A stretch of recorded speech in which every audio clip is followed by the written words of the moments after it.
Hey, this is LOA Today, the Law of Attraction show.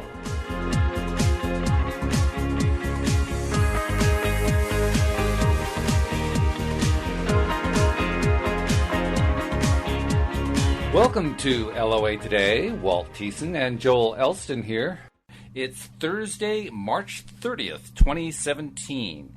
And the last episode that we were live, we actually finished our long, ongoing exploration of Think and Grow Rich by Napoleon Hill. And Joel, it was an amazing exploration. It was so good that we figured, hey, let's do it again with another book. What do you think? I really enjoyed Think and Grow Rich, and as you and I talked and we shared with our audience, it was such a great format.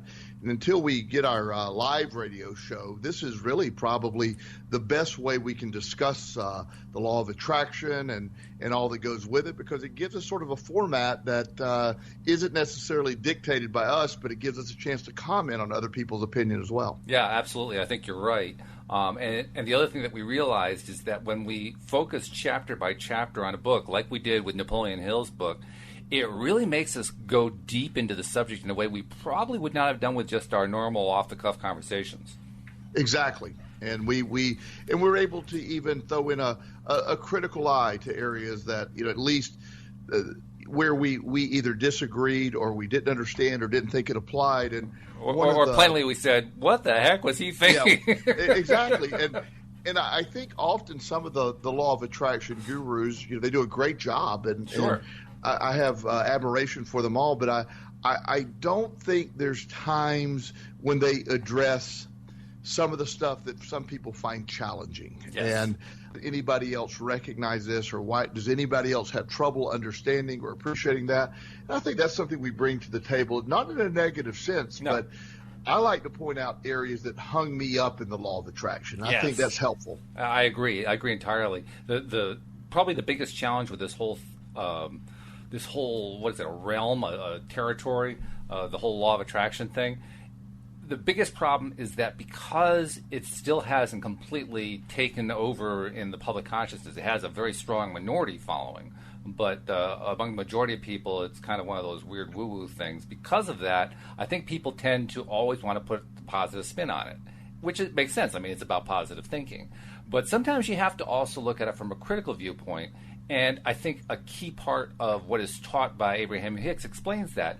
You want to have the contrast of what you don't want so you can understand what you do want. Well, the only way you can have that contrast is if you actually take some time to look at the stuff you don't want and then shift your attention over. Something else you and I have been trying to do show after show. Absolutely. And that becomes sort of the challenge for a lot of our people. And as we have move forward with Think and Grow Rich and we go into The Secret, I think we'll see more of that same type of thinking as well. So without further ado, we are going to be looking at The Secret by Rhonda Byrne. This is the one that basically broke the entire topic wide open on a worldwide basis. And it is both in book form and in movie form. I don't know about you, Joel. I have both the book and the movie. Every once in a while, I like to get the DVD out and just play it for myself and remind myself of many of the good concepts that are in there. But either way you go, you're going to get the gist of it, because one is basically almost identical to the other. It is. And as we do with a critical eye of giving our opinion, I find the DVD would really be much better if they would have literally put a period about 30 minutes before it ends.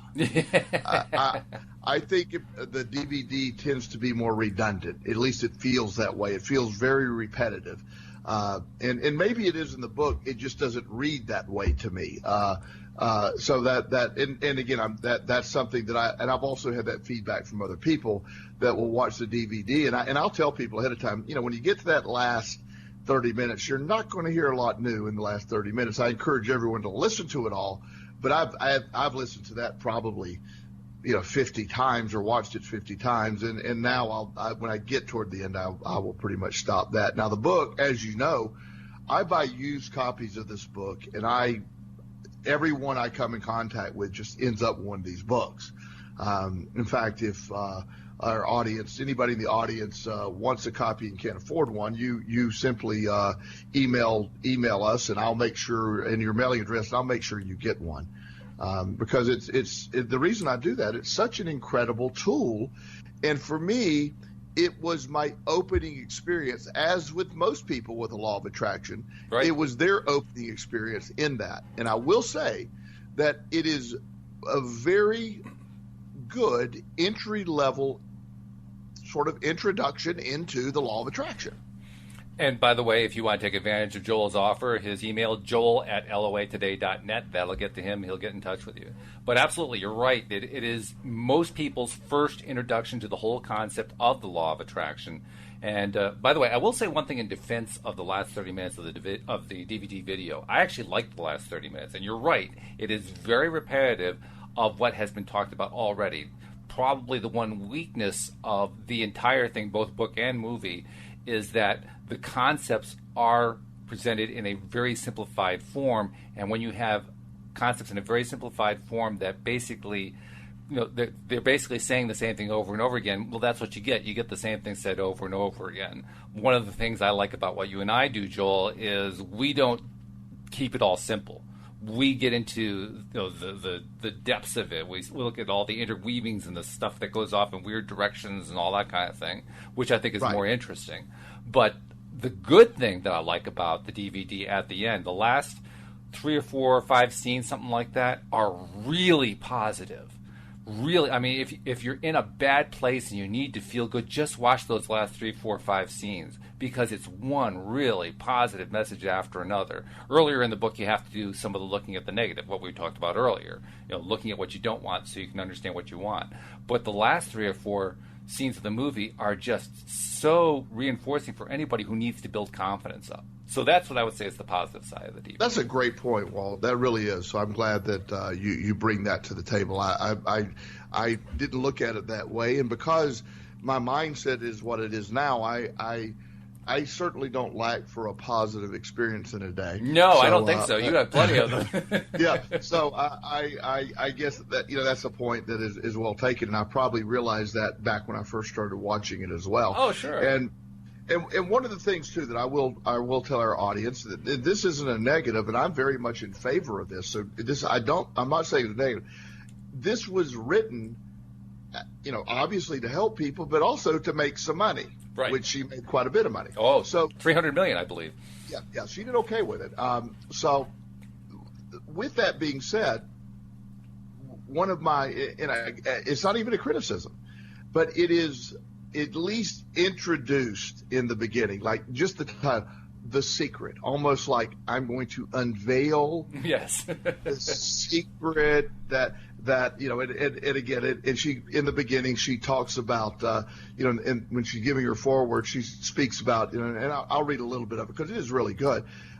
She starts with, a year ago, my life had collapsed around me. I'd worked myself into exhaustion. My father died suddenly, and my relationship with my colleagues and loved ones was in turmoil. Little did I know at the time, out of my greatest despair was to become my greatest gift. And she goes on to the next. By the way, that could come right out of your experience, because that's the one lesson you picked up very early on. Exactly, and to me, that paragraph is what grabbed me, because again, when I was reading this, I was on the other side of my despair, but I had yet to put it all together, sort of how she did that for me right there. So that first paragraph of the foreword really hit home with me, and I'm like, and I actually can remember thinking, what if I could truly make my despair be my greatest gift? Because at that point, I viewed I had overcome my despair, but I certainly saw no positive in my despair at the time. Mm-hmm. Yeah. And anybody, all of us have been in that place at one time or another, in some degree or another. And when you're there, that's really hard to see. Yes. Because all you can see is just how bad things are. Right. And so the second paragraph says, after she said this, out of her greatest despair come her greatest gift, second paragraph goes on to say, I'd been given a glimpse of a great secret, the secret to life. The glimpse came in a 100-year-old book given to me by my daughter Haley. I began tracing the secret back through history. I couldn't believe all the people who knew this. They were the greatest. They were some of the greatest people in history. Plato, Shakespeare, Newton, Beethoven, Lincoln, Emerson, Edison, and Einstein. That's a list right there. Oh.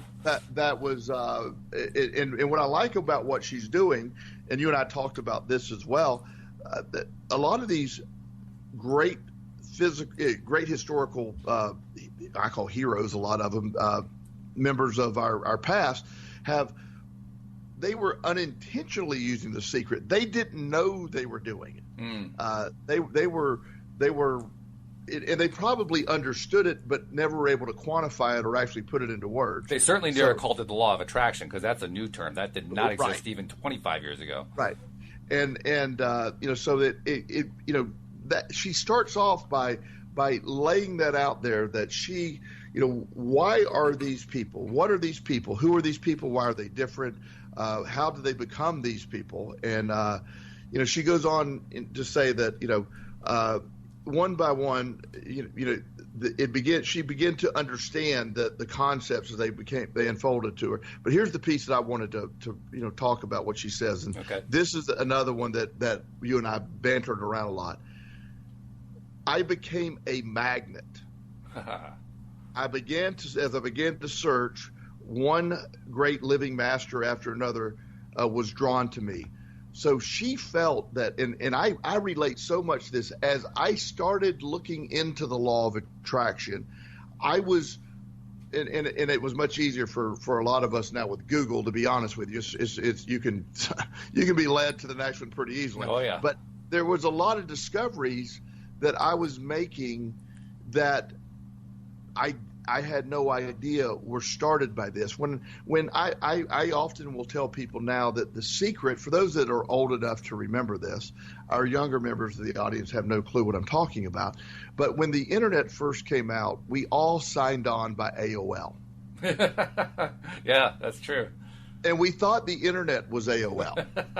and so AOL was a sort of a training wheels on a three-wheel bicycle almost to sort of get us through the internet, and you thought that was the internet. And in a way, the secret is sort of the AOL. It's a gateway. It's an opening. It exposes you to it, but it is really the tip of the iceberg. That's right. And giving her credit, she doesn't claim it's any more than that. She is revealing to people this message that is so shocking that even the little bit she reveals, it is so much more powerful than and I believe she believes it's even more powerful. But the idea that people hearing it can only about take in this much to begin with to give it any credibility. And, of course, in this first chapter, this is where she reveals for the first time that the secret to life is the law of attraction, and what the law of attraction is. The various presenters in the program share their own ways of understanding it, and each one is a little bit different, but the same common theme happens over and over and over again. I think it was, I can't remember which presenter it was, who ultimately, either in this chapter or the next one, breaks it down into three pieces. Mike Dooley says it in terms of thoughts become things, but the way the secret presents it is it's a three-step process. First, you have to do you have that page there? I don't know if you have it in front of you. First, you have to think about what it is that you want. Then you have to believe that it's coming. And then third, you have to receive it. And right. I thought to myself, the first time I read that, okay, receive it from where? Yes, receive it. Where is that coming from? Right, that was always part of, and again, in the very beginning, and I will tell you honestly, one of the things that really hit home for me, or I had immediately when she started talking about, as she gets further into the book, she's talking about, we bring about what we think about. Everything that happens is a result of our thoughts and our actions.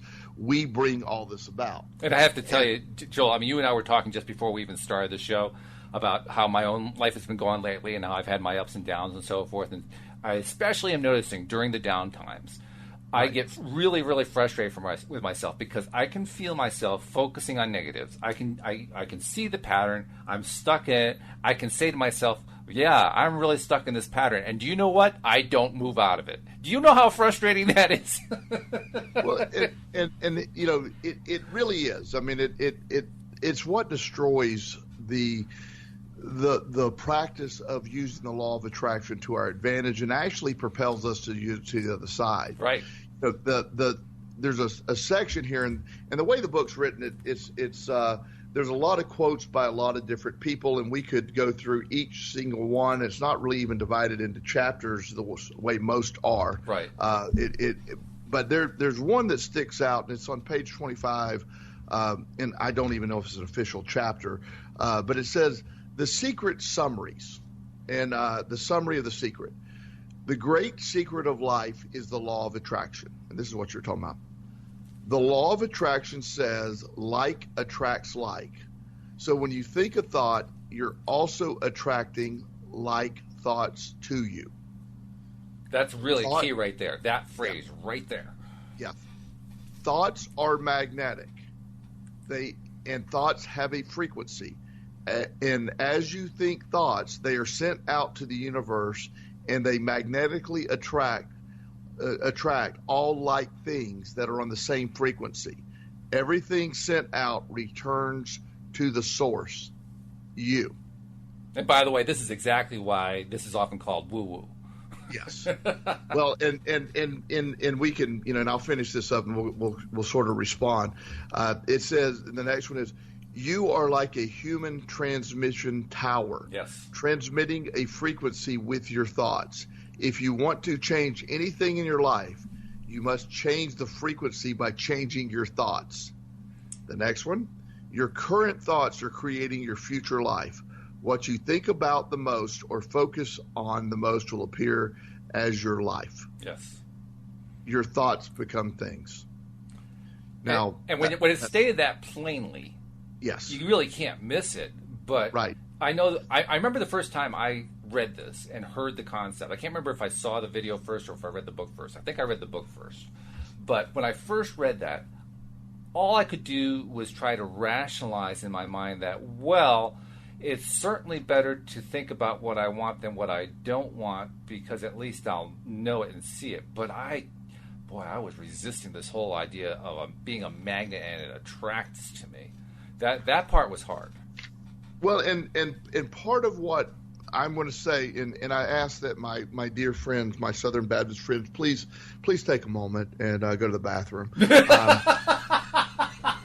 because I part of what I'm reading here is one of the things that I think was the point of and here's my interpretation of this is God exists within us. Yes. We are God. Yes. We are part of God. He talks about that. It's you know, the Lord's Supper. You're eating you're representative of Him being within you. Right.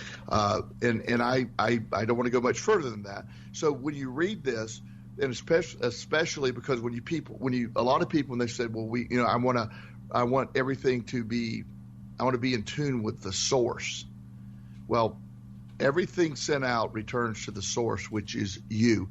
In this case, you and you alone are solely responsible for your thoughts. So you and you alone are solely responsible for the life you are created, period.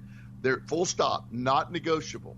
Yeah, that's a hard pill to swallow. That's really tough. And not just for evangelicals. That's a hard pill for anybody to swallow. Absolutely. Yeah. And one of the things that I battled with that, to be perfectly honest with you, in the very beginning, I'm a huge child advocate, and I've always been, and have fought for the rights of kids and particularly foster care kids for many years. And kids that have been sexually abused, I never could get. I could pretty much swallow that pill until that we got, oh, wait a minute, you're saying these kids invited that. You're saying that, and I get hung up on that kind of thing. Sure. Well, I don't blame you. I mean, that's a hard thing, because that seems to be what it adds up to, doesn't it? Yes. But what somebody was explaining to me, and this helped a lot. as humans have a lot of vested interest in who is at fault, and that's a negative. You're at fault here. But I like how somebody pointed out, when someone falls off of a skyscraper to their death, it isn't anybody yelling about the gravity force being wrong. Right. Gravity did not become evil. Nope. But it is gravity's fault. We can agree on that. It's gravity's fault. He died when he hit the ground. I mean, this gravity did that. And yet, clearly, gravity isn't even a being. So right. How could it be at fault? Right. It's the law of gravity is it. So the law of attraction has that same unemotional attachment to it. What The Secret does for a lot of people, and I will speak for what it did for me. It took away my excuses. Yes. It made me shut up and quit whining. And people say, well, you're sounding negative. I don't mean it negative at all. I think it's the greatest thing that ever happened to me. I realized Joel is solely responsible for his happiness, for his future, and I even found out, as we've shared before, that my perspective can change the past, at least from my perspective. Absolutely. And that's really very, very important.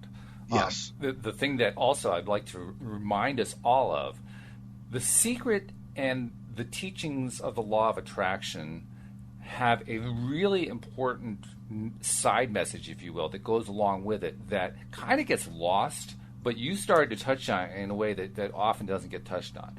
That message is the whole concept of fault is not helpful.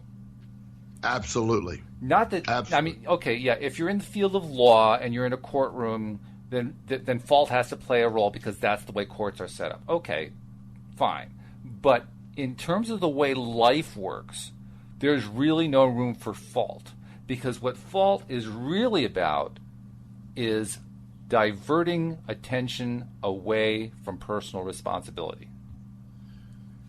Yes, and that has, and for especially our society today, spends a lot of energy trying to determine fault and levels of fault and alternative fact fault and all kinds of faults that don't make sense, and it's a wasted energy. One of the things I do in my addiction recovery work is I have seen families get stuck for literally an hour or two at a time debating who is at fault in these scenarios or who is it. Right. Remember when you did this?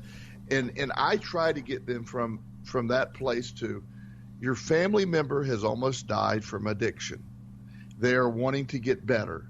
Can we please stop trying to bring back all this old stuff? And it's very hard to do. And by the way, I mean, I want to make sure I make clear my last point, because it ties in directly to what you're talking about here.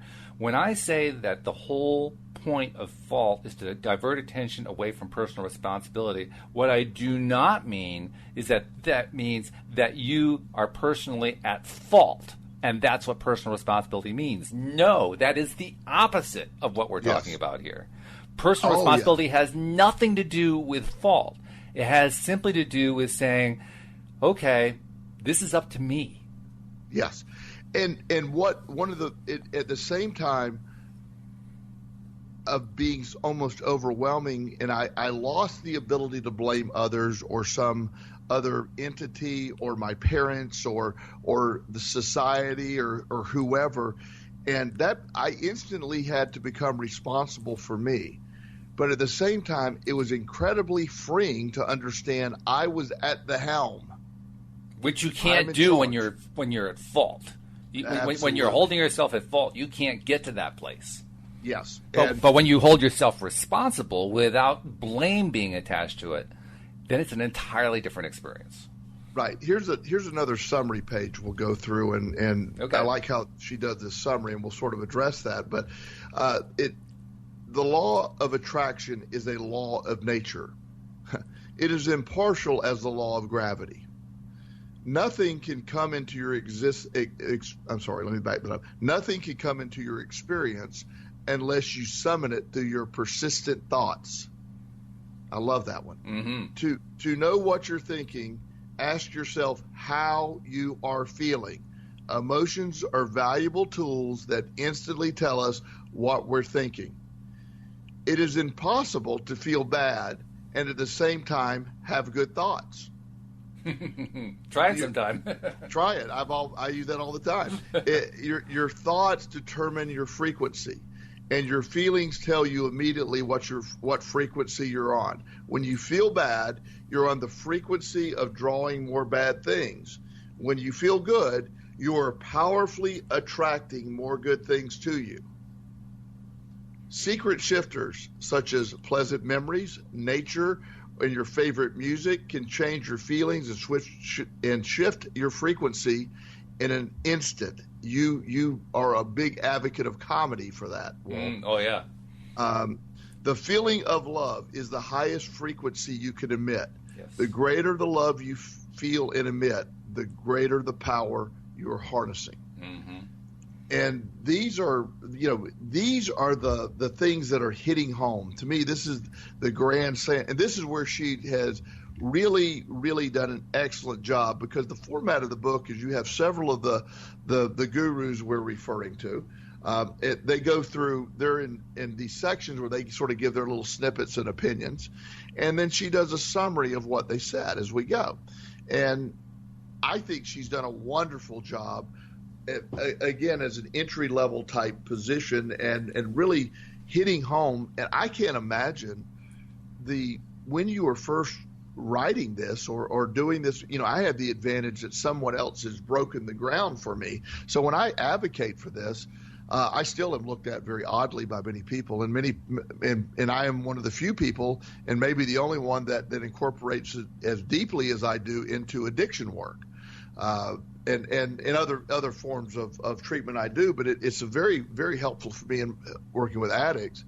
And I know that in the beginning it's sort of counter intuitive to what the traditional thought process of addiction treatment is, but it's a very effective treatment modality when you use it correctly.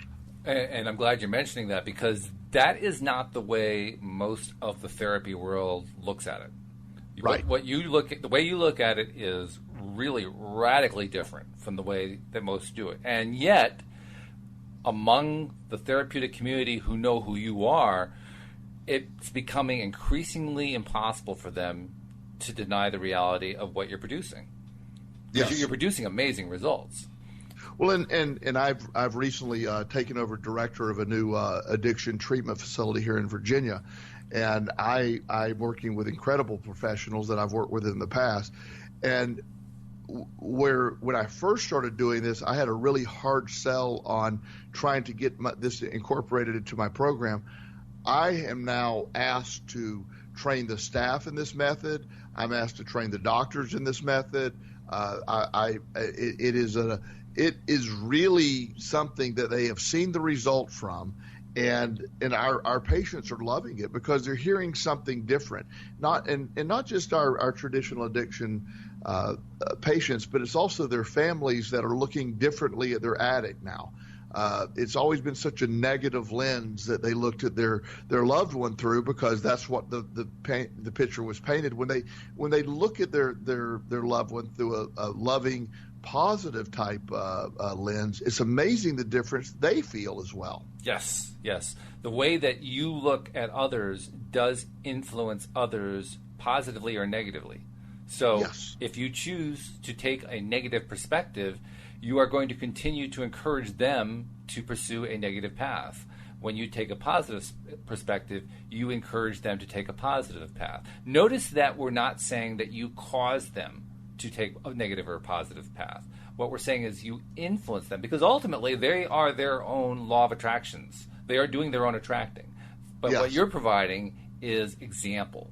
What you're providing is opportunity to see a way to do something. And it doesn't matter who you are. You don't have to be a therapist. Just by being positive, by expressing a positive viewpoint, by taking negatives and turning them around into positives, finding silver linings with people who you've had trouble with in the past, just by changing your own attitude that way, you do influence others. And it shows up in amazing ways. Well, and that last week I was doing a group, and there's a young lady. She has had just an unbelievable list of things that have happened to her, and she describes each one in detail, in great detail, of the trauma attached, and very descriptive, to a point that she is owning the trauma. She has been in therapy for 25 years, has not gotten any better, in fact, gotten worse, and she has developed an alcohol problem. And the idea, when I first lightly told her, she said, I am, and her statement at the end of her sharing in group was, she said, I am horribly cursed. Mm. And I said, yes, you are. Which was not what she expected to hear at all. No, she said, well, you think so? And I go, I know so. You are, there's no doubt you're cursed. And again, I walked her through the whole concept. I said, because you think you're cursed. I said, everything you're believing has become a self-fulfilling prophecy, and you keep bringing more of that on. And she did not like where that was going. She said, I did because now you can't blame the curse anymore. There's that blame word again. Right. And you know, she didn't like it, but afterwards she set up individual sessions with me to discuss it further. She said, of all the things I've heard, she said, it turns my stomach because it's hitting home. She said, what if I am the author of all of this? And I go, boy, I said, you are. I said, you just wait till you figure it out. I said, you've held your own key for a long time. You just haven't realized it. And we're working, and it's an interesting thing, Walt. It's interesting, and I can identify with it because I remember many of my own steps along this path to law of attraction enlightenment, which I'm still on. One of the early ones I remember is my wife coming to me at one point very early on and basically confronting me, saying that I was always thinking negatively. I was always reacting negatively. And Joel, I didn't know I was doing it. Of course not. You wouldn't do it if you'd realized it. I had no idea. I really thought I was a fairly positive person. It wasn't until I started paying attention that I realized everything that came out of my mouth was negative. Yes. Holy cow. By default, without processing, it just was negative. It because of life happening the way it's happened, we become that person that is anticipating the negative. You didn't set out to be negative. Absolutely. I mean, that was the last thing I had in mind. Yeah, but you were responding that in the way that it is happening. You're responding the way that you've always done it, and so it's negative, and that negativity is creating that the stuff that, as she mentioned, the stuff that we think the most about is what the frequency we're vibrating on. And if you're viewing your world as lacking, whether it's money, relationships, whatever, if you're viewing that as lack, you have no option but to attract additional lack. That's right. That's a very important point. And I see it all the time. I watched it with me. I have, many times when my thoughts were, I was desperate for money, and money was this big event, and I'm in a situation right now, and I'm very, very pleased to have the life that I have right now, but it's not even a thing anymore. I'm pursuing careers I love. I'm being compensated well. I know that I'm going to be provided for. I by myself, by my work, by the universe, by what I'm putting out there. It's not even an event anymore. That's not a concern. Money is not a concern. I'll tell you something. As I'm sitting here, I'm thinking back to my own experience of realizing that everything coming out of my mouth was negative. One of the ways that I realized fairly early that I was doing that was a learned way. They were all learned ways, of course, but this is one that came to mind. I had learned very early on how to be very effectively sarcastic. I was really good at sarcasm. I still am. I'm very good at it. What I did not realize is just how easily sarcasm leads you on the path to negativity. Yes. Because that's the nature of sarcasm. It's the backhanded compliment. It is. It is. And one of the tools that I have a very sarcastic sense of humor, and I have to, and I still use my sarcasm, but it's always done with people that are at great understanding that Joel's using it. I say the word really like 50 times a day. So, and always with that inflection, right? Yeah, it's like, really? I mean, really? It's done. But it is, when you get lost in the sarcasm. Yes. It can become a very, very dark tool. And if you look at it that way, it does attract negative. And when you become skeptical and not believing, and I one of the things that I talk about often in my list of things to do, I tell you every week I try to fail at least once a day. That's one of the things I do. I like to be awed once a day. I'd love to say, wow. That's a nice goal. I like that. Every day. I like to learn something. Sometimes I never knew, this is a stupid one, but I love it. Cows have no upper teeth. Okay. Yeah, I didn't know that. I didn't know that either. They have this really hard, gum-like thing that they chew. Okay. Now, first of all, hopefully our audience learned something today. But when I heard that, I said, wow, that's awesome. Now, it's irrelevant and it doesn't mean anything, but it's wow. I like to learn. I like to find out new things. I love to say wow, and I think that's a great state of mind. So learning, acquiring new knowledge, being in awe of things. The universe is amazing. You get to see things that when you're looking for stuff to be awed by, you'd be shocked at the stuff there that it will put you in a state of awe.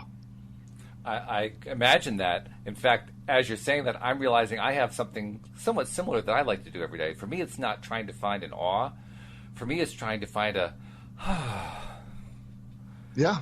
It's a release, a relief, a release of stress. If I can find a new way to release stress every day, I feel like it's a victorious day.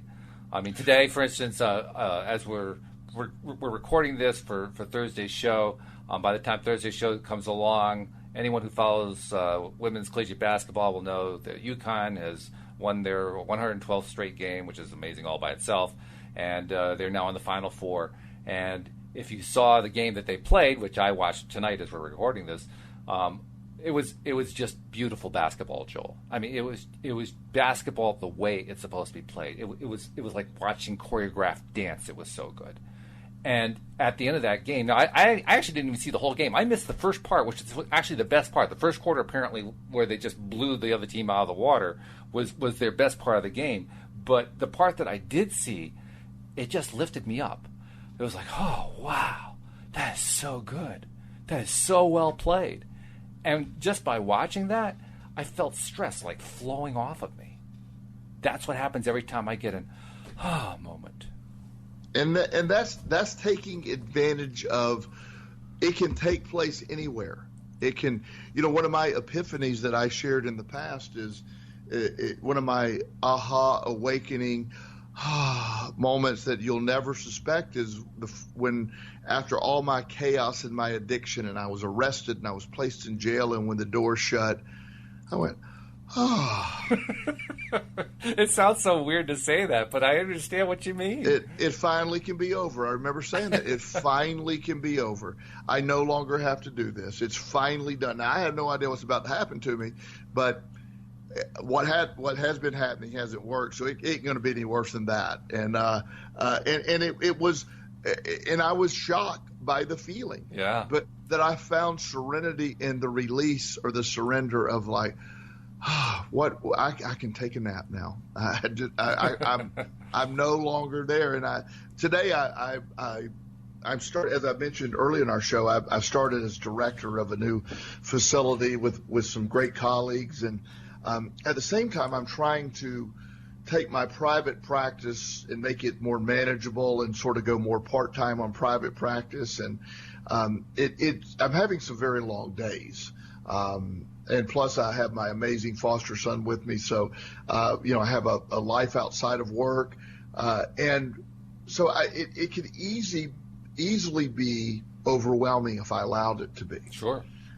But today, as I was going, and after I left job one, my new job, and I had to run and meet someone and one of my strategies, especially with my younger clients, is I actually work them out before I do sessions with them. So we do a 20, 30-minute workout, then we do a 45-minute session. Wow. And it's an amazing tool to get their minds open to talk, and it's a great thing. So I had to get in my gym clothes to go meet this young man. And I can remember that feeling that stress for a moment. And I immediately was able to take a deep breath and say, I have the most amazing life I could possibly imagine. I'm doing what I love. I have plenty of money. I have incredible health. There is not a thing in the world that I even want anymore. I have everything. Why am I stressed? And the stress just went away. It just went away. And that's a sign of a lot of practice of doing exactly that thing. Yes. And as I had to, we record, we're sort of been all over the place lately, and we're trying to get back into a steady time slot. But we I had to email you and say, look, I'm not going to be able to do this until later. And so after that, basically putting in a 14-hour day, we did the radio show this evening. But I have tons of energy. I'm able to do this, and I'm excited because I didn't spend a day at work today at all. I got the privilege of doing what I love today, which is everything, because that's how you get that's how you get that vortex going that Abraham Hicks talks about, putting the law of attraction to work on your side to your benefit. Because when you're in that zone, in that vortex where you're focused so well on what you love, and you're blocking out the stuff you don't like, and you're just focusing, and it's all stuff that you love, then the law of attraction promises you're going to get more stuff like it, and that's what happens. Yeah. That's exactly what you're experiencing right now. Absolutely, and at this moment in my life where everything is converged to right now, I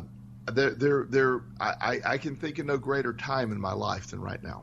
And that's fantastic. Yeah, and it's all coming together. Now, the other side of it, I have a lot of work to do, and I can get focused on that, or I can look at these things, but I'm doing what I love, so it isn't a burden. I want to get up at 5:30 in the morning, and I'm going to do it all again tomorrow, and I'm going to do it, and it's going to get in a nice, and I will do self-care, and I will take care of myself. I still got to work out in today with one of my clients, so I still am feeling good.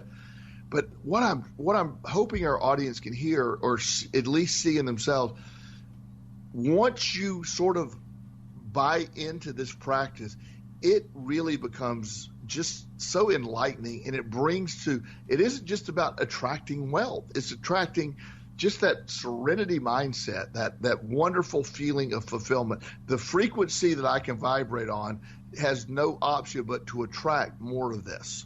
Yes. And as the one person who is probably like a lot of audience members who is not in that vortex right now, because I go through my ups and my downs lately have been pretty tough, yet I still know that this concept works. So even though I find myself at times feeling like, okay, I don't feel very good right now, I know I should be changing my mindset. Why am I not changing my mindset? I just seem to be stuck here.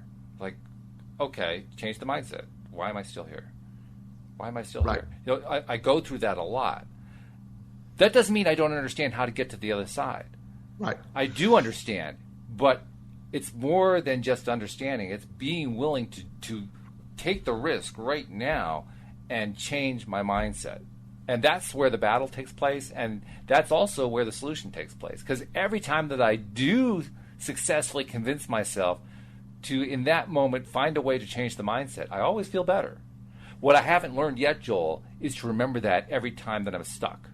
Yes. I'm getting closer to it. I'm getting better at it, but I still don't always remember that every time I change the mindset, I always feel better. If I can remember that, I think I'm going to finally get there. And that is so relevant to that next level stuff. When, you know, I've often said that, you know, when we first started doing this together, I'm still in kindergarten with the law of attraction. I do think I'm in like 4th or 5th grade now. I really do.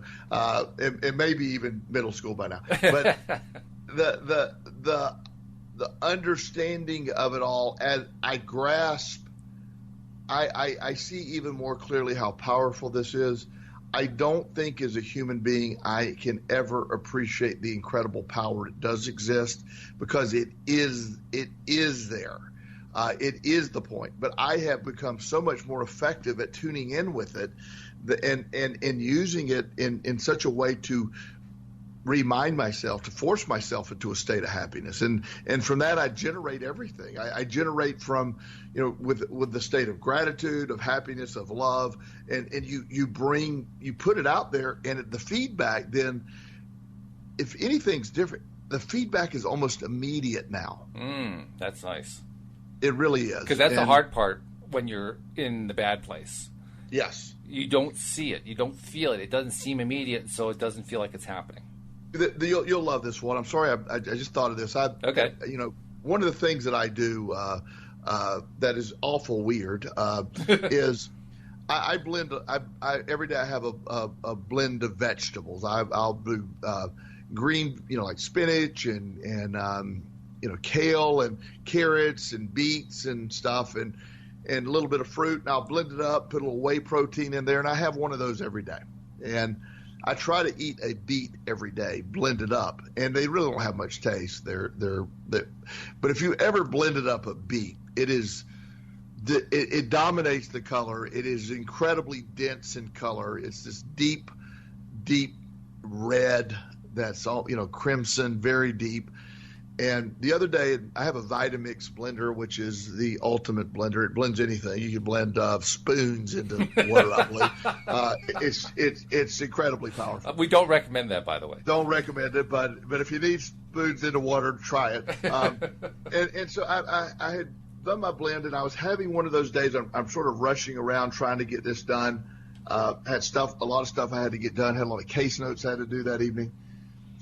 And I spilt the entire pitcher of beet juice and went all over my floor. Oh, my. The initial out of my thought process was, oh. And I immediately just laughed. Good for you. And just laughed at it. And I have one of the things I keep is, you know, I wear a lot of T-shirts, like I wear dress shirts a lot, and I always have to wear a T-shirt underneath them. Well, T-shirt's yellow, and so I'm always buying new T-shirts. So I keep a pile of just rag T-shirts for years. So I immediately went and got a bunch of T-shirts, threw it on the concoction on the floor, cleaned it up, and it took me probably 10 or 15 minutes to get it really up and cleaned up. Yeah, especially with a whole container like that. Wow. Yeah, a whole container, and of course it gets in the. I have hardwood floors, so I'm having to get the. Oh, great! Crevices, yeah. You know, so I laughed, and because I'm looking, and my thought process after I was done, I said, why did I laugh? And the laugh wasn't because it was funny. I felt that instant anger, and I have conditioned myself so quickly to stop that, to not allow the negative into my world. And then I'm able, once I'm looking at it, at the end of the day, I'm talking about me cleaning up a mess. It's the world doesn't come to an end. I didn't lose a family member. My house didn't burn down. My car didn't wreck. I simply spilt something. And in the big scheme of my life, I'm never going to allow that to destroy my world. So the concept that I'm trying to point out is instantly, without even thinking, I block my anger with a laugh. And by the way, there is a humorous aspect to that. The humorous aspect is that on either a conscious or a subconscious level, you realized you could have reacted entirely differently. And yes. you didn't do it. Like, right. I beat that one. Yeah. And I as I was processing it afterwards, I can remember that I was just cleaning it up. And again, I wasn't angry cleaning it up, and I actually thought how clever I was to save all those old T-shirts. Yeah, that's right. Yeah, and I'm like, well, I have like 30 T-shirts. I can clean it, and it worked perfectly. I mean, my goodness, what a brilliant cleanup tool. And with all that being said, Walt, it was just walking through that moment, and when you can get there, when you can have these built. It used to be I had anything I was conditioned the other way. Right. I'm trying to do everything right. Look how this screwed up. Oh my, I could do that back in the old days. And in reality, I spilt something on my floor. I have the most incredible life of anybody I know going on right now, and there's no way spilling something on my floor should mean anything. In a worst case scenario, I'll rip it out and put in a new floor. No big deal. And that's a tremendous achievement, by the way, to that quickly stop, turn around in your mind, and dismiss any negative reaction. That is an achievement. That's a huge achievement. Well, that's how I'm doing some research with somebody to put this in more quantifiable terms. But, the idea that the area of the brain that controls breathing and your heartbeat and sort of the primitive or the reptilian brain, they call it. Mm-hmm. I think that a lot of activity back there, to change thought patterns, you have to reprogram that part of the brain, which is so difficult to do. Mm. I believe that I have effectively reprogrammed a very, very hardwired piece of my brain that would always respond negatively. I've stopped that. Now, did I reprogram it back there or somewhere else in the process? I don't know. It doesn't matter. But I have reprogrammed it where that response goes in a different way. Mm. And that's it, making it a very different way. Because when it's a different way, now all of a sudden it has a different flavor. It has a different feel to it. And when the feeling is different, all of a sudden the old patterns start to slip away. That's what we're trying to do. We're trying to get the old negative patterns to slip away. That's why it's such a big victory to have that stop, shift thought process that goes on in like a half a second. Right. And that's what they're saying. If you've been doing things in your world and you have the world or the life you want, keep doing those things because that's what you're bringing. If it isn't what you want, why are you keeping on doing the same things? It's just how that works. And same with our thought processes. The redundant thinking patterns that keep bringing us the same things have to be changed. And it's not about anybody else. You got to take anybody else out of the equation. This is you and you alone. You are responsible for your life that you are creating. You are your own God in that sense. By the way, Rhonda includes a story of her own in this first chapter that really explains very nicely in a nutshell how this process works. She uses a presentation by one of her presenters, a guy named Bill Harris. He's a teacher. He founded a place called the Centerpoint Research Institute. He shares a story of a former student of his who was taking a special course where he got email access to the teacher. And I guess the student's name was Robert. Robert was a gay man who was constantly harassed from his coworkers for being gay. And Robert dealt with the stress by complaining to his teacher, who encouraged him to focus instead on his passion of being a stand-up comedian and taking his mind off of all that other stuff. I mean, this is the short version. The longer version's in the book. But the gist of it is this. The moment that Robert stopped thinking of himself as a victimized gay man is the moment that he stopped being victimized as a gay man. Absolutely. Absolutely. Yeah. That's an amazing thing, but it's also an explanation of how you change your thought process in order to change your experience. And when you get that you can do that, and that you don't have to fall into those old patterns anymore of expecting that, you're a gay man, so you're going to walk down the street and somebody's going to try to trip you, you're going to be harassed, and they're going to dump stuff on your head, and there's all this other stuff. When you stop thinking of that, all of a sudden it all just goes away, which is remarkable. It really is. It really, truly is. And that's I credit the book, The Secret, for really taking me to a level to understand this. This is an incredible tool. And as I said, I don't know how many I've actually given out. I've bought them over several places over the years. The one used bookstore that I buy from, I have bought over 2,000 copies. You're their favorite customer. Yeah, and I've actually bought from others. So I mean, but I give this out. I've given it to cashiers. I stopped in the street and gave it to a homeless man one time. He said, "Can you help me out?" And I go, "I certainly can." Now he probably burned it for firewood. I don't know, but yeah, I put it out there. I don't know if he took it or not, but it is the answer. It's the answer to a lot of people's questions about, Yes. How do I get past this X that I'm stuck in? Yes. It almost doesn't matter what the X is. Once you realize it doesn't matter at all. And it's like the lady that I was talking about in group when we first started, who was the author of her own life, which has become it is literally just a one hospital stay after another, and gastric bypass 4 times, multiple things, and when I say this, there's people that say, "Well, Joel, you don't have any empathy for a situation." That's not the case at all. I have great empathy, but not for what people think. I have empathy, or I have sympathy, actually, that she keeps bringing all this about and doesn't realize she has the key to stop it. Yes.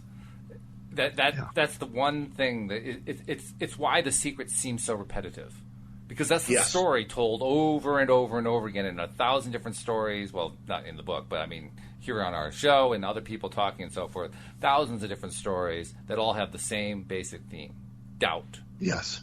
Doubt, absolutely, and that as we move forward with my growth and your growth, that doubt, or that charging effect, what frequency are you on? If your frequency of doubt, you'll have more things to doubt. If it's frequency of confidence, of you have, there's no problem. It's stuff you don't worry about. There was a time where I worried about, I don't think I worry any more than I think. I can't come up with anything I ever worry about anymore. Well, I'll tell you what, I'm asking myself, do I really want to stay in a place where all I'm doing is focusing on these bad things that are going on? I doubt it. You're right. Oh, well, it's such a great, again, this is very valuable to me. I really feel that one day, when it's the right time, this message that we bring is a unique look, and it's sort of bringing all these people together in a way that I don't know anyone else doing it. All these thoughts together. Yeah, I think we're kind of unique in that sense. So by all means, if you haven't subscribed, make sure you subscribe to our podcast. You can do that at our website, lo8today.net. Of course, you can continue to listen to us here on PRN, if that's where you found us. You can find us on Facebook. You can find us on YouTube. Wherever you find us, just make sure you subscribe. And again, the easiest way to subscribe is through lo8today.net or through the iTunes store, the App Store. You can find us there too, and you can subscribe there. But make sure that you're following us, because like our adventure following Napoleon Hill's book, this one's going to be even more adventurous, because we're going to be looking into this whole thing every single week in greater and greater depth as we go through chapter after chapter. And while it's not as long as Napoleon Hill's book, it's got a lot of cool stuff, and we're going to be covering it all. Joel, I mean, this is going to be fun. I really, again, this is life-changing for me, this book, and the fact we get to dissect it, so to speak, is exciting. It's exciting. It's fun, and it's good for us. Yes. I mean, you and I talk about it a lot, how much it helps us in our own lives. We want to transmit the same thing to our listeners, so that's why we keep inviting people to come and listen and keep coming back, because this is a great adventure, and it is. And we're all a part of it. Absolutely, Walt. So be sure to join us next week. Find us whatever way that you can find us. Subscribe if you can, and keep following on. Get your copy of The Secret. You can write to Joel if you need to get a copy, but it's also available almost everywhere. And Joel, it's been a pleasure as usual. Walt, great to talk to you this evening. We'll see you all next time here on LOA Today. Goodbye, everybody.